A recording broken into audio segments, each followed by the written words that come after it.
এই মুনাফিকদের ব্যাপারে আল্লাহ আয়াত নাজিল করে জানাইছে, আপনি একবার না 70 বারও যদি দোয়া করেন আমি দোয়া কবুল করব না। তো আব্দুল্লাহ ইবনে উবাই ইবনে সুলুল ছিল মুনাফিকের সর্দার, মানে লিডার। এই লোকটা ইসলামের অনেক ক্ষতি করছে, এটা সাহাবায়ে কেরামও কিছু বুঝতে পারছে যে লোকটা বেশি সুবিধার না। রাসূলও জানতো হে যে মুনাফিক, কিন্তু কারো কাছে এটা বলে নাই। সাহাবায়ে কেরামরাও বুঝতে পারছে যে হে ইসলামের দুশ্মন, কিন্তু ডাইরেক্ট মুনাফিকরে ধরা যায় না, মুনাফিকরে ধরা ছোঁয়ার বাইরে থাকে। এই লোকটা একদিন মারা যাওয়ার পরে তার সন্তানের নাম হলো আব্দুল্লাহ, রাসূলের একেবারে ঘনিষ্ঠ একজন সাহাবী, রাসূলের কলিজার টুকরা সাহাবী আব্দুল্লাহ, মানে মুনাফিকের সন্তান। রাসূলের কাছে আইসা দুঃখ প্রকাশ করলো, হুজুর আজকের দিনটা আমার মনটা বড় খারাপ। রাসূল দেখে তার চোখ দিয়া পানি পড়তেছে, জিজ্ঞাসা করলো তুমি কাঁদো কেন? হুজুর আমার আব্বা মারা গেছে, আমার আব্বা মারা গেছে এই জন্য আমি কান্দি। রাসূল কইতে হন আমি কি করতাম? আব্দুল্লাহ হুজুর আমি জানি যে আমার বাপ বেশি সুবিধার ছিল না, আমার বাপ যে শয়তানের খারাজিল কি আছেন এটা আপনিও জানেন আমিও জানি, কিন্তু আমার তো বাপ, আমার বাপ এই জন্য আমার কষ্ট লাগে। খারাপ ছিল, ইসলামের ক্ষতি করছে, কিন্তু বাপ তো আমার কষ্ট লাগে। আল্লাহ রাসূল বলেন আমার কাছে কেন আছে এটা কও। হুজুর আমার বাপ ইসলামের অনেক ক্ষতি করছে, আপনার ব্যাপারেও গভীর ষড়যন্ত্র করছে। আমি জানি আমার বাপ জাহান্নামে যাবে, কিন্তু আমার দিলটাও বলে, আমার মনটা বলে আপনি নবী যদি আমার বাপের জানাজাটা ফিরে দেন, তাহলে আপনি নবীর জানাজার বরকতে আব্বারে আল্লাহ মাফ করে দিতে পারে। কথা কি বুঝতেছেন? এটা হলো মুনাফিকের ছেলের বক্তব্য, যে আপনি নবী যদি জানাজা পড়ায় দেন তাহলে আমার দিলটাই সাক্ষী দেয় আমার আব্বার আল্লাহ মাফ করে দিতে পারে। রাসূলের দেখেন দয়া মায়া কতটুকু। এই জন্য আল্লাহ বলেন ওমা আরসালনাকা ইল্লা রাহমাতাল লিল আলামিন, আমি আমার রাসূলকে রহমত স্বরূপ পাঠাচ্ছি, দয়া মায়ার কোনো অভাব নাই। এত শত্রুতামি করার পরেও আল্লাহর রাসূল বলল শোনো আমি জানাজা পড়াই দিলে যদি তোমার আব্বারে আল্লাহ মাফ করে দেয় আমার অসুবিধা করবে, ঠিক আছে আমি জানাজা পড়াই দিব। এই কথাটা বলতে দেরি হয়েছে, আব্দুল্লাহ একটা দৌড় মারতে দেরি করছে না, মানে জায়গা দাঁড়াইছে না। কেন দাঁড়াইছে না? সাহাবী তো বুঝে যদি আমি দাঁড়ায় থাকি জিবরাইল আইসা করবো, আইসা একটা আয়াত নাজিল করবো, তা আমার বাপের জানাজা আর হতো না। এই জন্য রাসূল বলতে দেরি হয়েছে, উনি উঠতে দৌড় মারছে। দৌড় মাইরা মদিনার অলিতে গলিতে যারে পাইছে হেরেই কইছে যে শোনো আমার আব্বার জানাজাটা কিন্তু রাসূল পড়াবে, এটা প্রচার করে দিচ্ছে। গোটা মদিনার আনাসে কানাসে খবর পৌঁছায় দিছে মুহূর্তের ভিতরে যে আব্বার জানাজা পড়াবে রাসূলুল্লাহ। তো যে শুনছে হেউই আশ্চর্য হয়েছে, আর আশ্চর্য হওয়ার কথা, আশ্চর্য হয়েছে সর্বনাশ, এটা কিভাবে সম্ভব? এত বড় একটা টাটকা মুনাফিকের জানাজা আল্লাহ রাসূল পড়াবে, কথা কি রাসূল বলছে বলে হয়? যে শুনে সেও আশ্চর্য, কেউ এটা মেনে নিতে পারতেছে না যে এত বড় একটা ইসলামের শত্রুর জানাজা রাসূল পড়াবে, এটা মেনে নেই কেমনে? খবর পৌঁছতে পৌঁছতে মুনাফিকদের খানেও গিয়ে পড়ছে। 1000 মুনাফিক শুনছে যে রাসূল জানাজা পড়াবে তাদের লিডারের জানাজা। মুনাফিকরা করে সারা জীবন আমরা আব্দুল্লাহর পুত্র মুহাম্মদের বিরোধিতা করলাম, সারা জীবন ইসলামের ক্ষতি করলাম, সেই ইসলামের নবী জানাজা পড়াবে, আমাদের নেতা চল জানাজা দেখে আসে। বলুন তো দেখি জানাজা পড়তে যায় না দেখতে যায়? দেখতে যায়। অন্যদিকে এই খবর গিয়ে পড়ছে হযরত উমরের খানে। খলিফাতুল মুসলিমিন উমর, নরম না গরম? গরম, সাংঘাতিক গরম। উমর শোনার পরে আর বরদাস্ত করতে পারতেছে না, খুব রাগ হইছে। হযরত উমরের সিদ্ধান্ত হলো কখনোই হতে পারে না, টাটকা মুনাফিক, জীবনটা ভর ইসলামের ক্ষতি করছে, জীবনটা ভর আমার রাসূলুল্লাহর বিরুদ্ধে ষড়যন্ত্র করছে, এমন ব্যক্তির জানাজা রাসূল পড়াবে, হতেই পারে না। হযরত উমর জানাজার মাঠে দৌড়ে চলে গেছেন, গিয়া দেখে চতুর্দিক দিয়া মানুষের আনাগোনা শুরু হয়েছে। হযরত উমর ছিলেন সমস্ত সাহাবীদের মধ্যে ব্যতিক্রম, যে সবাই আসছে একরকম সুরত নিয়ে, আর হযরত উমরের চেহারাটা লাল হয়ে গেছে রাগে, বরদাস্ত করতে পারতেছে না। সব সময় খেয়াল রাখবেন, ইসলামের ক্ষতি হয় আমরা নিজ চোখে দেখতেছি, আমরা বুঝতেছি, এরপর আমাদের মধ্যে দেখবেন অসংখ্য আলেমরা এটা সহ্য করতেছে। আবার কিছু আলেমরা দেখবেন এর প্রতিবাদ করতে গিয়া জেল পর্যন্ত খাটতেছে। সব আলেমরা কি এক? সাহাবীরা তো নিঃসন্দেহে তার আল্লাহর কাছে কবুলিয়ত, কিন্তু এদের মধ্যে একজন উমর ছিলেন ব্যতিক্রম। এই জন্য উমরের মেজাজ মতে আল্লাহ কোরআনের আয়াত নাজিল করতেন। উমর আর অন্যান্য সাহাবীর মতো না। আমাদের উলামায়ে কেরামদের মধ্যে সব আলেমরা একরকম না, মেজাজ একরকম না।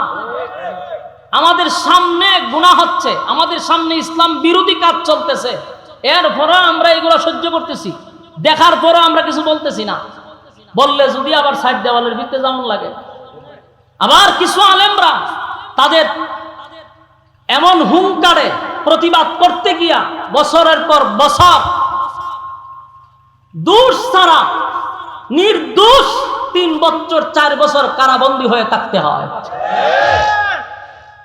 শেষে যখন সাইড দেওয়াল থেকে বাহির হয়, যেই সমস্ত হলুদ মিডিয়ারা বলছিল যে এই সমস্ত অপরাধে তাদেরকে জেলের ভিতরে বন্দী করা হয়েছে, এই হলুদ মিডিয়ারা আবার এখন বলে যে কোনো অপরাধী ছিল না, এগুলা ষড়যন্ত্র ছিল। তো সবার বক্তব্য একরকম হয় না। হযরত উমরের বক্তব্যটা ছিল সবার মধ্যে একটু আলাদা। হযরত উমর গিয়া দেখে সবাই তো আসছে জানাজা পড়বার লিগে, আর উমর গেছে রাসূলকে কিভাবে জানাজার থেকে বিরত করা যায়। এখন রাসূলের কাছে গিয়া ডাইরেক্ট রাসূলকে অর্ডার করতে পারে না, আদেশ করতে পারে না যে আপনি জানাজা পড়ায়েন না। রাসূলের কাছে গিয়া আদেশ করা যায় না, অর্ডার দেওয়া যায় না, এটা আদব।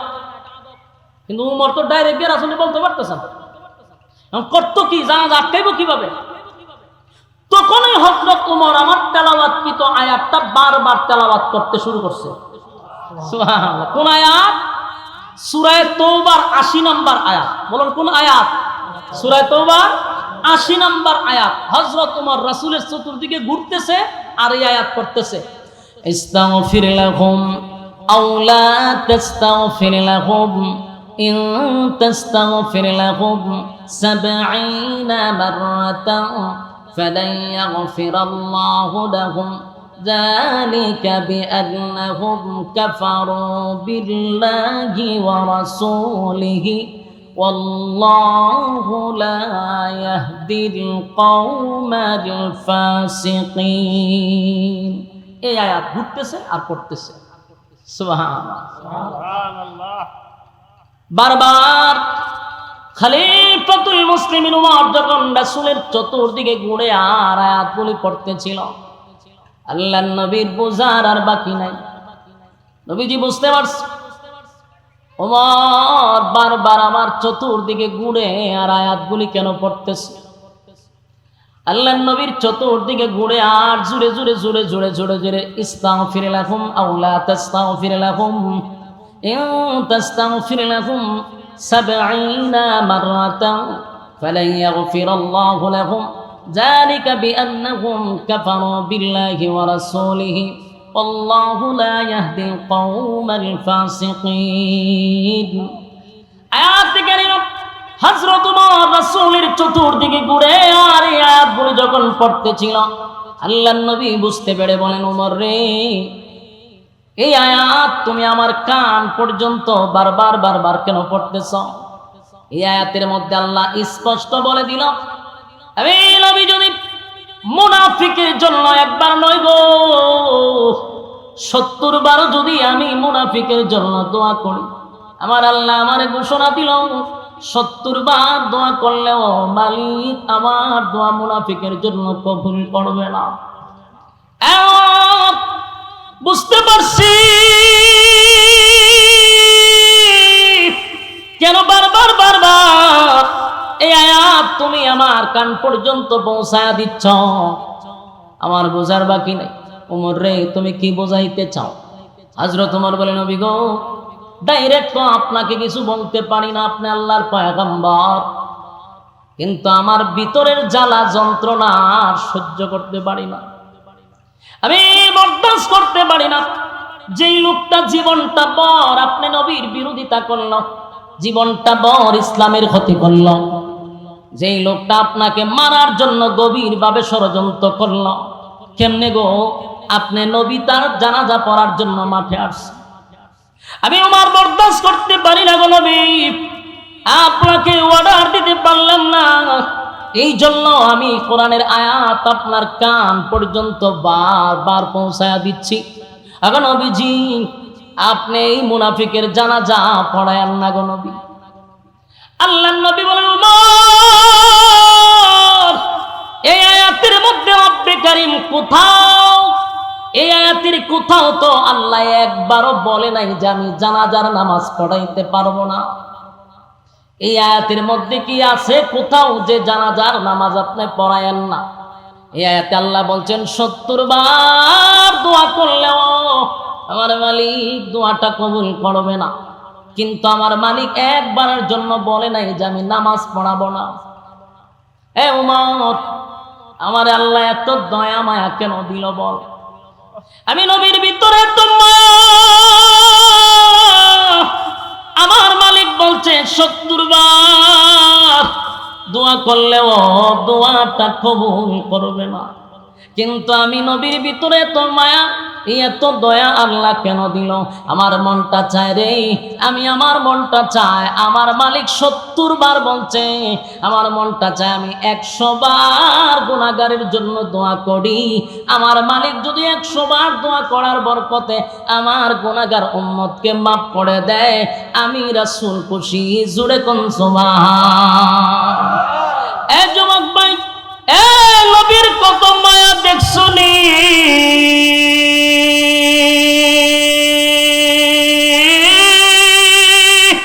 আল্লাহ রাব্বুল আলামিন 70 বার বলছে দোয়া করলে কবুল হবে না।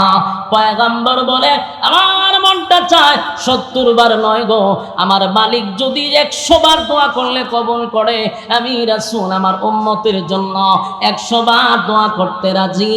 হযরত ওমর চিন্তা করলো কোনো লাভ হবে না, কারণ আয়াতের কোথাও তো নামাজের নিষেধের কথা বলে নাই, নবীর সিদ্ধান্তটাই চূড়ান্ত হবে। কিন্তু ওমরের মনের মধ্যে বড় কষ্ট, ওমর বরদাস্ত করতে পারে না, সহ্য করতে পারতেছে না, কারণ ওমর তো জানে টাটকা মুনাফিক, হায়রে আমার নবীর বিরুদ্ধে কত না ষড়যন্ত্র করলো। এই লোকটা না ইসলামের 12টা বাজাইলো, এখন কেমনে গো আমার নবী তার জানাজা পড়াবে? কোনোভাবেই বরদাস্ত করতে পারে না। যুবক ভাই, এই জন্য উমরের বিষয়টা ব্যতিক্রম। ওমর ছিলেন আলাদা ব্যতিক্রম। যদি নবীর পরে কোন নবী আসতো তাহলে আল্লাহর নবী বলেন ওমর রে আল্লাহ নবী বানায়া দিত। জোরে কোন সুবহান। মেজাজ ছিল মারাত্মক। ইসলামের ব্যাপারে যদি কেউ কটূক্তি করে হযরত ওমর এটা বরদাস্ত করতে পারতো না। যুবক ভাই, হযরত ওমর বরদাস্ত করতে পারল না। নবীর সিদ্ধান্ত হলো জানাজা পড়াবে, কিন্তু হযরত ওমর নবীর আয়াত শোনাইল বটে, কিন্তু নবী বলল ওমর রে আয়াতের কোথাও তো নামাজের কথা নিষেধ নাই। হযরত ওমর দাঁড়ায় আছে, মনটা বেশি ভালো না, আসমানের দিকে বারবার তাকা, বারবার আসমানের দিকে তাকাইয়া হযরত ওমর বলতেছিল আল্লাহ দুয়ার কথা নিষেধ করলেন, জানাজার কথাটা নিষেধ করে দেন। আল্লাহ জিবরাইল পাঠাইয়া আয়াত নাজিল করে এই মুনাফিকের জানাজা বন্ধ করে দেন। আমি ওমর এটা বরদাস্ত করতে পারি না। এ যুবক ভাই, ইসলামের জন্য কত মায়া, ইসলামের জন্য হযরত ওমরের কত মায়া। ওমর ছিল বড় মারাত্মা, ওমরের হুঙ্কার ইসলামের জন্য বড় নিয়ামত ছিল। যেই দিন হযরত ওমর কালেমাটা গ্রহণ করল, সেদিনই হযরত ওমর নবীকে বললেন, নবী গো, আমার একটা বক্তব্যের জন্য দেন, আমি 1 মিনিট একটা বক্তব্য দিব। আল্লাহর নবী বলেন, কি বক্তব্য দিবা? বলে, দেন আমার অনুমতি। নবী তার অনুমতি দিল। হযরত ওমর দাঁড়াইয়া মক্কার মধ্যে দাঁড়াইয়া বলতে লাগলো, এ মক্কার লোকেরা, কে আসো আমার সামনে আসো, যার স্ত্রী বিধবা করতে চাও আমি উমরের তরবারির নিচে আসো, যার সন্তানগুলি এতিম করতে চাও আমি উমরের তরবারির নিচে আসো। আজকের থেকে আমি ঘোষণা দিলাম, লা ইলাহা ইল্লাল্লাহু মুহাম্মাদুর রাসূলুল্লাহ সাল্লাল্লাহু আলাইহি ওয়াসাল্লাম। আবু জাহিল্লা বক্তব্য শুননা ঘর থেকে বাইরেছে, কেডায় রে, ওই কেডারে তোমার বক্তব্য দেয়? ঘর থেকে বাকির হইয়া যখন দেখে হযরত ওমর তরবারি হাতে লইয়া বক্তব্য দেয়, আবু জাহিল্লা আবার দৌড় মাইরা ঘরে গিয়া দরজা লাগাই দিছে। ওই সর্বনাশ, সর্বনাশ, ওমরের তরবারির সামনে গেলে আমার সন্তান এতিম হবে। সেই ওমর অন্যায়টা পছন্দ করে না। হযরত ওমর আসমানের দিকে তাকায় আর বলে, মালিক আপনি আয়াতটা নাজিল করে দেন। দোয়া নিষেধ করছেন, এবার নামাজটাও বন্ধ করে দেন গো। আল্লাহর নবী নামাজের জন্য প্রস্তুতি নিবে, এমন সময় নবী আব্দুল্লাহ ইবনে উবাই ইবনে সুলুল এত বড় মুনাফিকের সামনে গিয়া নবী দাঁড়াইয়া নবীজির জবান মোবারক থেকে টুতু লাগাইছে। টুতুটা নিয়া আব্দুল্লাহ ইবনে উবাই ইবনে সুলুলের মুখে লাগায়া দিছে। সুবহানাল্লাহ। বাড়ি গিয়া এত বড় মুনাফিকের মুখে নবীর থুথু লাগাইছে। সমস্ত সাহাবীরা অবাক। আল্লাহর নবী বলেন, আব্দুল্লাহ রে, আমি নবীর মুখের তুতু তোর আব্বার মুখে লাগাইছি কেন জানোস? তোর আব্বারে যেন আমি নবীর মুখের তুতুর বরকতে আল্লাহ মাফ করে দেয়। কথাগুলি দিলের কান লাগায় শুনেন। এখান থেকে আমাদের শিকার আছে, শিকার আছে, বুঝার আছে। আমি আপনাদেরকে একটা পর্যায়ে নিয়ে প্রশ্ন করব, তখন আপনারা উত্তর দিবেন। এই ঘটনার থেকে বোঝার আছে, বোঝার আছে, শিকার আছে।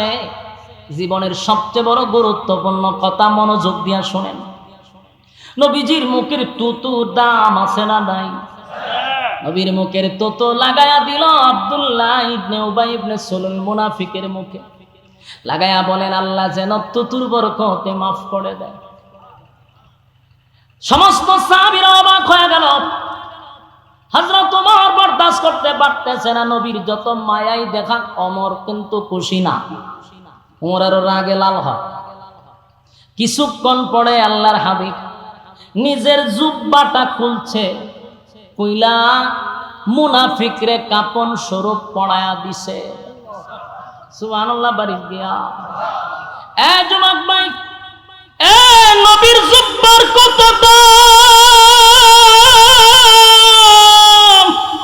দাম, কত দাম, কত দাম। নবীর জুব্বা সাধারণ নয় গো, নবীর জুব্বাটা সাধারণ নয়। সাহাবীরা এমন দৃশ্য দেখিয়া মাটিতে পইরা গইরাইয়া গইরাইয়া গইরাইয়া কান্দে আর বলে, সাহাবী হইয়াও নবীর জুব্বা পাইলাম না, নবীর জুব্বাটা পাইলাম না।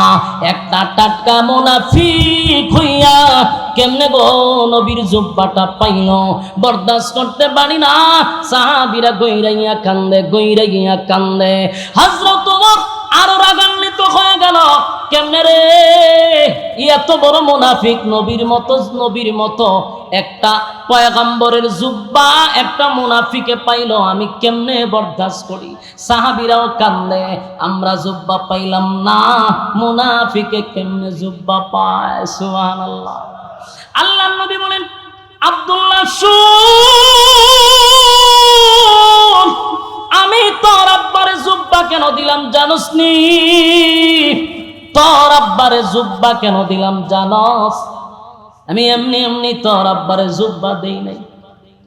বদরের যুদ্ধে যখন সাহাবীরা শাহাদাত বরণ করছে, হায় রে, তাদেরকে কাপন পরানোর মতো কোনো কাপন নাই। সাহাবীরা নিজের শরীরের জুব্বাগুলি খুলে খুলে সাহাবীদেরকে কাপন পরাইয়া দাফন করতেছে।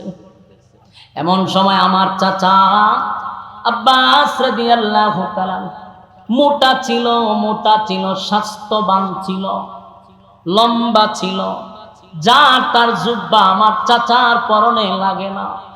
আব্দুল্লাহ রে, সেদিন তোর আব্বা চোখ শরমে লজ্জা নিজের জুব্বাটা খুলে আমার চাচারে কাপন স্বরূপ পড়ায়া দিছিল।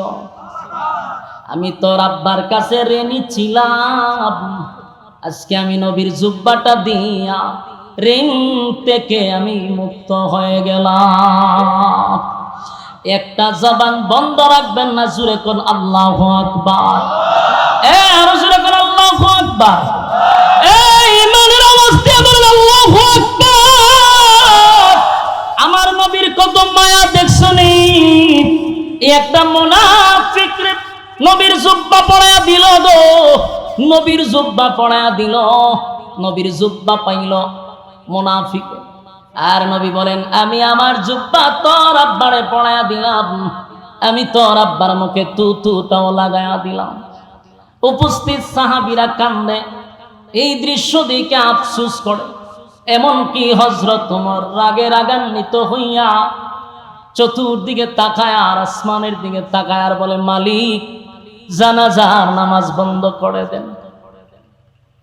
আল্লাহর হাবিব সেখানে উপস্থিত 1000 মুনাফিক, 1000 মুনাফিক এই জানাজার নামাজে উপস্থিত হইছে।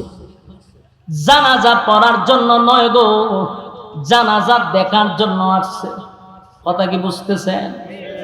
জানাজা দেখার জন্য আসছে। কেন? যেই লোকটার বিরোধিতা জীবনটা বর আমাদের নেতায় করল, যেই লোকটার বিরোধিতা জীবন বর আমাদের নেতায় করে গেল, সেই নেতার জানাজা আব্দুল্লাহর পুত্র মুহাম্মদ কেমনে পড়াবে, এই দৃশ্যটা দেখার জন্য আব্দুল্লাহ ইবনে উবাই ইবনে সুলুলের যতগুলা কর্মী ছিল সব জানাজার ময়দানে আসছে জানাজার নামাজটা দেখার জন্য। 1000 মুনাফিক এই দৃশ্যটা দেখে চোখ দিয়া পানি ছাড়ে আর বলে, কার বিরুদ্ধে এতদিন আমরা অবস্থান নিলাম, কার বিরোধিতা করলাম রে, কারে মারার জন্য ষড়যন্ত্র করলাম। যেই লোকটার বিরোধিতা আমরা করলাম জীবনটা বর, আমাদের লিডারের নেতৃত্বে আমরা তার বিরোধিতা করলাম।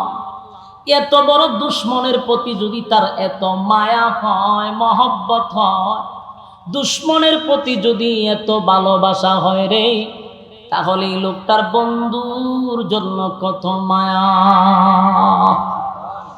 1000 মুনাফিক বলে,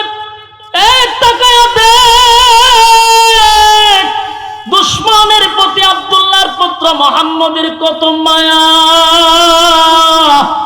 দুশ্মনের প্রতি যদি এত মায়া হয়, তার বন্ধু যদি হয়ে যায়, বলো না কতটা মায়া মহব্বত করবে। যার বিরোধিতা করল তার মুখে তুতু লাগা দে রে, নিজের জামাটা খুলে তারে কাপন পরায়া দে। এই লোকের বিরোধিতাটা জীবনভর করলাম। 1000 মুনাফিক আসছিল জানাজা দেখার জন্য। 1000 মুনাফিক দৌড়াইয়া রাসূলের কাছে গেল, গিয়া বলে, গো নবীজি, অন্যায় করে ফেলেছি, অপরাধ করে ফেলেছি, জীবনটা বর আপনি নবীর বিরোধিতা করলাম, আপনাকে মারার জন্য ষড়যন্ত্র করলাম। এর নেতৃত্ব দিছে যে মারা গেল আব্দুল্লাহ ইবনে উবাই ইবনে সুলুল, আমাদের নেতা আজকে মারা গেছে।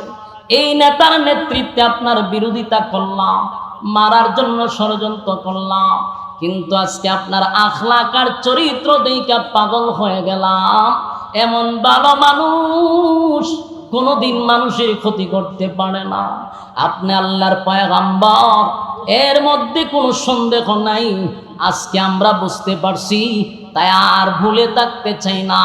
পড়া দেন লা ইলাহা ইল্লাল্লাহু মুহাম্মাদুর রাসূলুল্লাহ সাল্লাল্লাহু আলাইহি ওয়াসাল্লাম।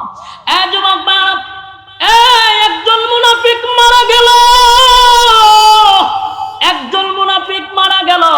বলো না কত হাজার মুনাফিক কালেমা পড়ল।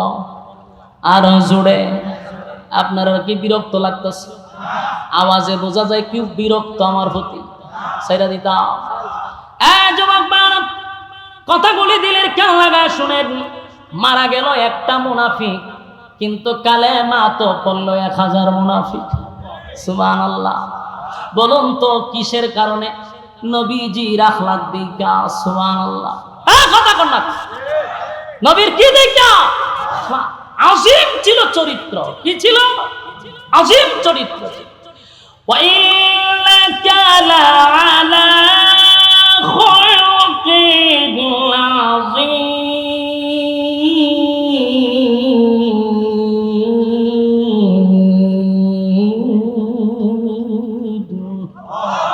আজিম চরিত্র, নবীর চরিত্র দেখা 1000 মুনাফিক কালেমা পড়ছে।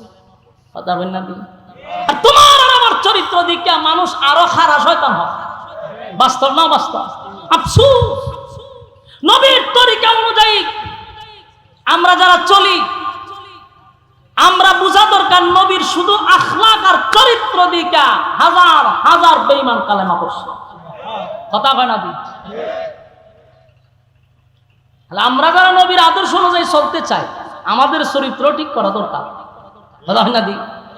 আজকে আমাদের আখলাক দেখলে ইসলাহ না হইয়া আরো ইসলাম মানুষ না কষ্ট পাইতেছ। বাস্তবতার দিকে বলতেছি। আমার বাড়ি হবিগঞ্জের তেলিয়াভাড়া আমার বাড়ি, আর আপনার বাড়ি মনে করুন আইডল না, আইডল এটা আইডল। আমার বাড়ি কেন তেলিয়াভাড়া। মানে আমি যদি কোনো ভুল করে থাকি, আপনি আইরল বইয়া আমার বিরুদ্ধে বক্তব্য দিয়ে আমার বালা করতে পারবে? কথা কইনা দি। আপনার ভিতরে যদি উম্মতের প্রতি এত দরদই থাকে, উম্মতের প্রতি এত মায়াই থাকে, আপনার উচিত আইরল থেকে আমার কাছে যাওয়া। আমার কথাটা আপনারা একটু মনোযোগ দিয়ে শুনেন। আমি জানি বিরুদ্ধে আছে অনেক, কিন্তু বালিশের সঙ্গে মাথা লাগায় কথাগুলো একটু অ্যানালাইজ করেন। আপনার যদি উম্মতের প্রতি মায়া মহব্বত থাকে, তাহলে আইরল না তাইকে আপনি যাইবেন তেল্লাবাড়া গিয়ে আমারে বুঝাইবেন যে আমি ভাই উম্মতের দরদি, আপনারা আমি ইসলাহ করতে আসছি। কিন্তু আপনার বাড়ি আইরল, আমার 14 গোষ্ঠী আপনি কেন বই উদ্ধার করতেছেন সোশ্যাল মিডিয়ার সামনে। এটা যখন আমার কাছে যাইবে আমি দেখবার, তখন আপনার প্রতি আমার ভক্ত শ্রদ্ধা বাড়বে না কমবে? কারণ আপনার উদ্দেশ্য তো আমার ইসলাহ করার না। আপনার উদ্দেশ্য হইল সব সময় আপনি আলোচনায় থাকতে চান। আপনি যখন দেখেন আপনার আর কোনো টপিক নাই, আপনি যখন দেখেন আপনার আলোচনার আর কোনো সূত্র নাই, তখন করতেন কি? একটা কথা বললে তো আপনি ট্রেন্ডিং এ থাকতেইব। তখন আপনি মানুষের দোষগুলা টাইনা না বিভিন্ন মঞ্চে বৈশা ওই 100 কিলোমিটার দূরের বিরুদ্ধে আপনি লাগাই দিচ্ছেন।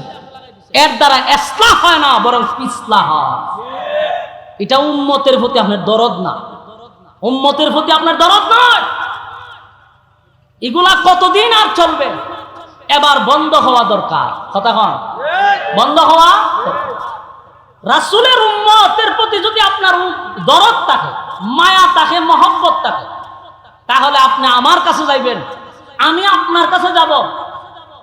যদি আমার উদ্দেশ্য থাকে ভালো, আর আমার উদ্দেশ্য হইলে আমি সব সময় একটা আলোচনায় থাকতে চাই, তাহলে তো আমার যে কোনো একটা টপিক টুকাই বাই করতেই হবে, যে আমার আলোচনা থাকতেই হবে। তাহলে আপনার উদ্দেশ্য ভালো না, আপনার উদ্দেশ্য বড় খারাপ। সম্মানিত শুধু রাসূলের মায়া আর মহব্বত দেখেন উম্মতের প্রতি, যার আদর্শ দেখে 1000 মুনাফিক কালেমা পড়ছে। আর আমরা কটা দিন ধরে সোশ্যাল মিডিয়ায় দেখতেছি অবস্থা। এর দ্বারা আলেমদের কাছ থেকে মানুষ অনেক দূরে চলে যাচ্ছে। আমি আফসোস করি ভাই, আস্তে আস্তে এমন একটা সময় আসবে মানুষ উলামায়ে কেরামদেরকে আর ইজ্জত করবে না। কারণ আমরা গুতাগুতি, আমাদের মধ্যে যে গুতাগুতি শুরু হয়েছে, 2 দিন পরে আমাদের কাছে দুয়ার লেগে যাইতে হইব। তো আমাদের কাছে আয় কিছুদিন পরে আমরা কি এখন যে ভাই সাহেব আমরা দোয়া করুন, আমরা লক্ষণ বেশি ভালো না, ফান থেকে চুন ফললো এ খামড়ায় দিলাম।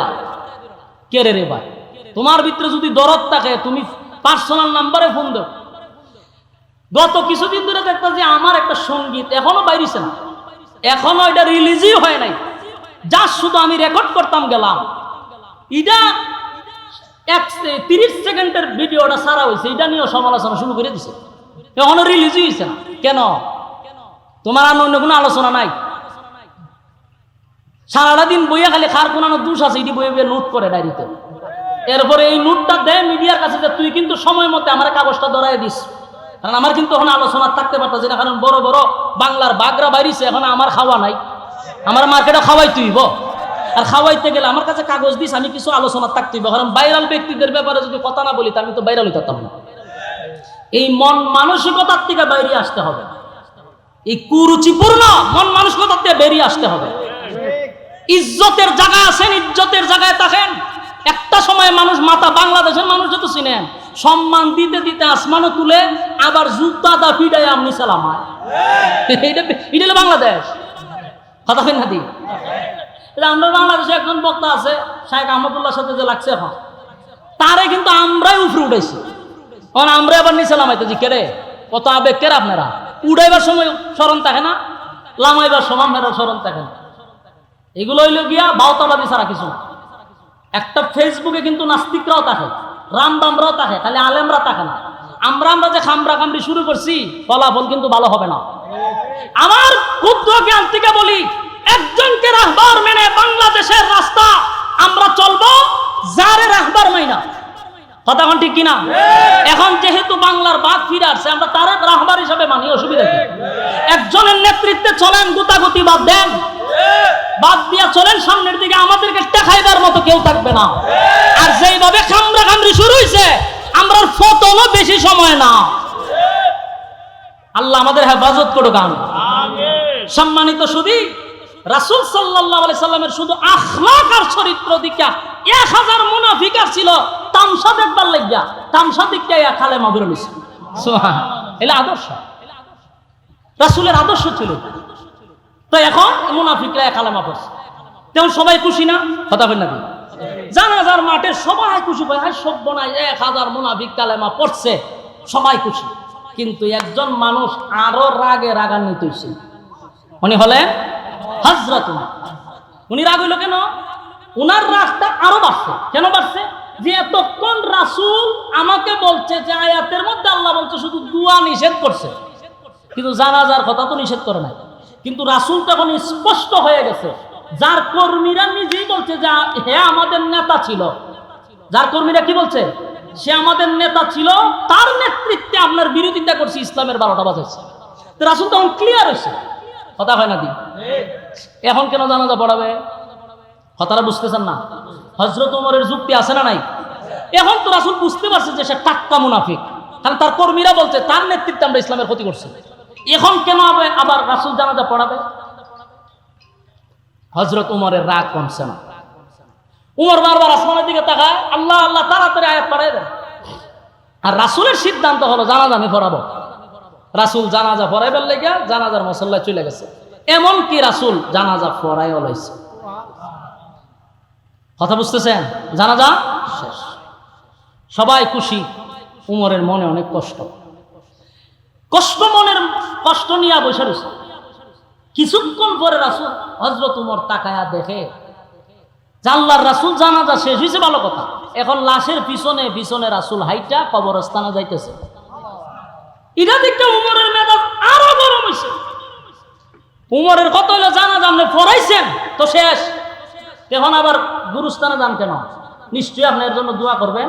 তাহলে এই আয়াত তো কেন আছে, ইস্তাগফির লাহুম আও লা তাস্তাগফির লাহুম ইন তাস্তাগফির লাহুম 70 মাররাতান ফালান ইয়াগফিরাল্লাহু লাহুম যালিকা বিআন্নাহুম কাফারু বিল্লাহি ওয়া রাসূলিহি ওয়াল্লাহু আ'লাম। এই রাসূলি এখান পর্যন্ত আল্লাহ বলছেন যে আপনি নবী যদি ইস্তাগফির লাহুম আও লা তাস্তাগফির লাহুম, আপনি নবী যদি 70 বারের দোয়া করেন, আমি মুনাফিকের জন্য দোয়া কবুল করব না। তাহলে এখন উমরের কত হলো? দোয়ার কথা না, আপনি বলছেন যে দোয়ার কথা আছে, নামাজের কথা নাই। কবরস্থানে যেহেতু আপনি যাইতেছেন তাহলে নিশ্চয়ই আপনি দোয়া করবেন, কথা হয় না? হযরত উমর এখন আরো রাগ হচ্ছে, রাগ হইয়া এখন তো উমর লাল হয়ে গেছে, বারবার বলতেছে আল্লাহ আপনি আয়াত নাযিল করে আগে রাসূলকে জানাই দিয়েছেন, দোয়া করলে কবুল হবে না। রাসূল তো এখন কবরস্থানে গেছে, দোয়া করবে। হযরত উমর পেরেশান।